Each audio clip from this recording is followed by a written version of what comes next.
저는 약간 어떤 말씀 드리고 싶냐면 이게 그냥 주택 수가 많다고 해서 무조건 좋은 건 아니라는 거예요. 왜냐하면 안녕하세요. 세비티입니다. 오늘도 저희 소치님들의 고민을 조금 더 덜어드리기 위해서 제가 답변을 드리는 시간을 마련했습니다. 제가 요즘에 계속 소치님들의 고민을 받아보면서 느끼는 게, 정말 고민이 많구나라는 생각을 했고요. 예전에 저도 이런 고민을 되게 많이 했었거든요. 그래서 더 그 마음에 공감을 하게 되는 것 같습니다. 질문을 말씀드리고 제가 생각하는 답변을 좀 드리려고 합니다. 우선 질문을 좀 읽어 드리겠습니다. 저는 1주택이고 전세 주고 월세 거주 중입니다.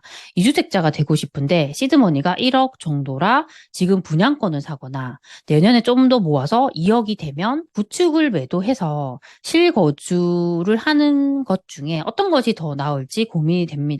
라는 이야기였어요. 질문을 좀 정리를 해보면 이분께서는 1주택이 있으신데 거기에 실거주를 하지 않고요. 전세를 주고 있습니다. 그리고 본인께서는 지금 월세를 살고 계시는 거예요. 그래서 이 상황에서 지금 시드머니가 1억이 있는데 이 돈을 가지고 투자를 할 것인지 아니면 조금 더 기다렸다가 시드머니 더 모으고 구축 아파트까지 매도해가지고 그 돈을 합쳐가지고 실거주집을 다시 더 좋은 곳에 마련할지 고민이라는 부분이었습니다. 제가 말씀드리는 것이 정답은 아닐 수 있습니다. 일단 제 생각들을 좀 말씀을 드리려고 합니다. 이분께서도 1주택자 분이시잖아요. 1주택자인 분들이 정말 많아요. 그래서 1주택자 분들이 어떤 선택을 하면 좋은지에 대해서 좀 큰 틀에서 말씀을 드리도록 하겠습니다. 1주택자인 분들이 정말 많이 고민하는 것 중에 하나가 그냥 이 1주택을 계속 유지를 할 것인가를 고민해요. 근데 여기서 조금 더 나아가면 어떤 고민을 하시냐면, 나 그러면 1주택만으로는 내가 자산 늘리기 힘드니까, 내가 일시적 1가구 2주택으로 한번 가볼까라는 생각을 하십니다. 이제 이게 되게 많이 나아가신 거예요. 왜냐하면 1주택을 갖고 계신 분들은 항상 생각하시기에 나는 무조건 비과세를 받아야 되라고 생각을 하시거든요. 이 비과세 요건 때문에 다른 주택을 매수를 못 하시는 거예요. 그런데 일시적 1가구 2주택 같은 경우는 우리가 기존 주택, 만약 A라는 주택 우리가 갖고 있었잖아요. 이걸 갖고 있고 이거 1년 뒤에 우리가 B라는 주택을 매수를 하는 거예요. 그럼 이 A라는 주택을 3년 이내에 이 B주택을 매수를 하고 3년 이내에 팔게 되면요. 얘를 비과세를 받을 수 있습니다. 그리고 또 이걸 일시적 1가구 2주택의 요건은 또 해당되면 또 B주택을 비과세를 받을 수 있어요. 그래서 이런 식으로 일시적 1가구 2주택만으로도 비과세를 받고 이렇게 자산을 늘려가는 분들도 있습니다.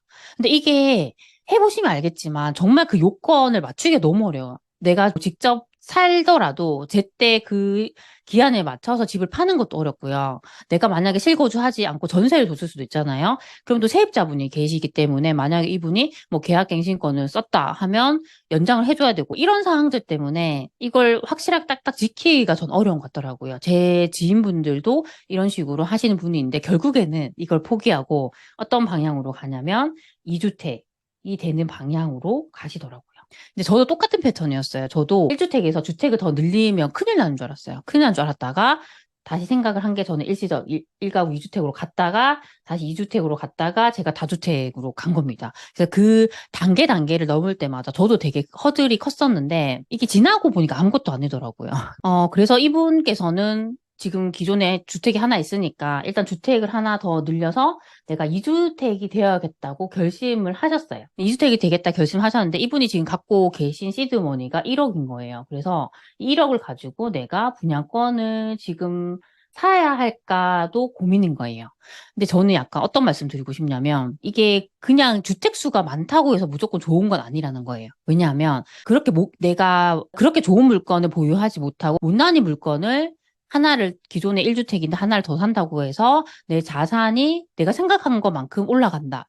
상승한다. 저는 그건 아니라고 생각을 합니다. 그 전제 조건이 뭐냐면 좋은 거, 정말 좋은 거, 누가 봐도 좋은 거, 아니면 내가 살 수 있는 정말 최선의 것, 그 최선의 것으로 우리가 세팅을 해서 내가 만약 2주택이 된다 하면 저는 그건 정말 좋은 선택이라 생각을 합니다. 그래서 무조건 내가 이 주택 수를 늘리는 것에서는 집중하지 마셨으면 좋겠습니다. 그런 말씀 좀 드리고 싶었고요. 사실 1억이라는 돈이요. 어떻게 보면 되게 어정쩡한 돈일 수도 있습니다. 저희가 지금 만약에 전세 끼고 집을 산다 했을 때도 이 1억으로 할 수 있는 것이 좀 한정이 돼요. 왜냐하면 전세가가 그렇게 높지 못하기 때문에 내가 생각한 것만큼 정말 그 지역에서 우리가 보통 수요가 있다고 하면 그 지역에서 뭐 구별로 해서 최고 평당가 기준 뭐 상위 30%뭐 이런 아파트 기준을 보거든요. 거기에 해당 못 되는 아파트를 살 수 있습니다. 아니면 만약에 뭐 분양권을 산다고 할 수 있어요. 분양권 같은 경우는 사실 그 분양가에 우리가 10% 하고 그 프리미엄만 있으면 살 수 있거든요. 그래서 일단 초기 비용은 요 정도면 가능합니다. 그런데 이게 끝이 아니에요. 우리가 항상 많은 분들이 분양권 살 때 요것만 생각하시는데 우리가 나중에 추후에 잔금을 갚아야 되고요. 우리가 지금 중도금 대출을 받잖아요. 그럼 얘도 상환을 해야 돼요. 중도금 대출. 이게 있는데 이걸 놓치고 처음에 들어가는 돈만 생각을 하고 분양권에 접근하는 분들이 많더라고요. 그래서 이렇게 해서 나는 이 분양권이 준공되기 전에 팔아야지라고 생각하는데 그때 또 우리가 생각해야 되는 게 그 양도세율이잖아요. 양도세율. 분양권의 양도세율인데 이게 지금 1년 미만 보유를 하면 지방세 포함해서 77%, 등기 전에 팔게 되면 얘가 66%예요. 그럼 이걸 피하기 위해서 우리가 뭐 다운을 하는 경우도 있는데 이건 불법이라서 정말 추천드리고 싶지 않고요. 아니면 손피라고 해가지고 이 양도세를 매수자가 대신 내주는 전략으로 하기도 합니다. 근데 내 생각대로 정말 수요가 없어가지고 안 팔리는 경우도 분명히 있습니다. 아무리 가격을 낮춰도 안 팔릴 수도 있어요. 그런 리스크까지 저는 감안해야 된다고 생각을 합니다. 그래서 사실 저는 분양권 보시는 분들은 항상 내가 이게 잘못되면 잔금을 치러야 될 수 있겠구나라고 생각을 하고 그런 플랜을 딱 짜시고 접근하는 게 맞다고 생각을 합니다. 네, 그래서 이렇게 한번 말씀을 드리고 싶었어요. 근데 사실 1억으로 지금 할 수 있는 게 좀 한정될 수 있다라고 저는 좀 생각을 합니다. 그런데 이분께서는 내가 1억으로 분양권을 사지 않으면 그 다음 대안으로 이 1억을 시드물 합쳐서 2억으로 만들고 여기에 구축 아파트를 매도를 해서 시드를 더 키우고 싶다. 이렇게 해서 나는 실입주를 할 거라고 말씀하시거든요. 그렇게 하면 사실 그 구축 아파트가 얼마인지 제가 알 수는 없지만 그래도 대략 3억 되는 아파트라 했을 때는 이 시드가 5억으로 바뀌거든요. 5억이라고 하면 사실 아까 그 1억으로 할 수 있는 것과 5억으로 할 수 있는 것의 차이는 너무 크다고 생각을 합니다. 네.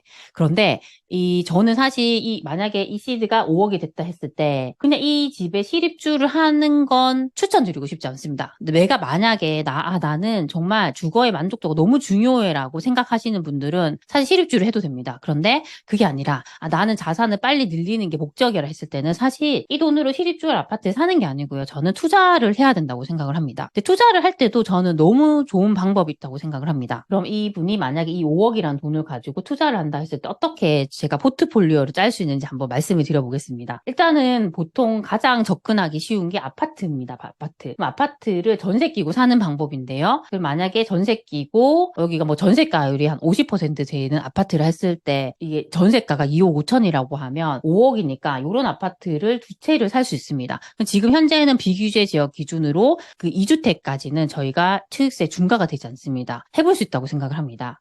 아니면 또는 이 5억을 가지고요. 정말 똘똘한 그래도 내가 할 수 있는 최선의 선택. 그 똘똘한 아파트를 한 채를 사둘 수도 있다고 생각을 합니다. 네. 이것도 해볼 수 있고요. 세 번째는 이렇게 해볼 수 있습니다. 저는 이 시세 차익형 투자하고 수익형 투자 두 가지를 같이 병행할 수 있다고 생각을 합니다. 그래서 만약에 나는 여기서 한 3억 정도의 돈을 써가지고 그냥 아파트를 한 채를 사는 거예요. 사고 내가 2억이란 돈이 남잖아요. 그럼 이 2억을 가지고 상가와 같은 그런 수익형 부동산을 한 채를 살 수 있을 것 같습니다. 그렇게 하면 이 아파트가 시세가 계속 오르잖아요. 그러니까 정말 좋은 곳에 제대로 아파트를 샀다고 하면 시세는 시세대로 오릅니다. 그러면 이제 사실 우리가 시세 차익형 투자를 할 때 가장 아쉬운 점이 매월 나에게 돈이 안 들어온다는 거잖아요. 그런데 나는 이 상가와 같은 수익형 부동산에 투자를 했기 때문에 여기서 매월 나에게 돈이 들어오게 됩니다.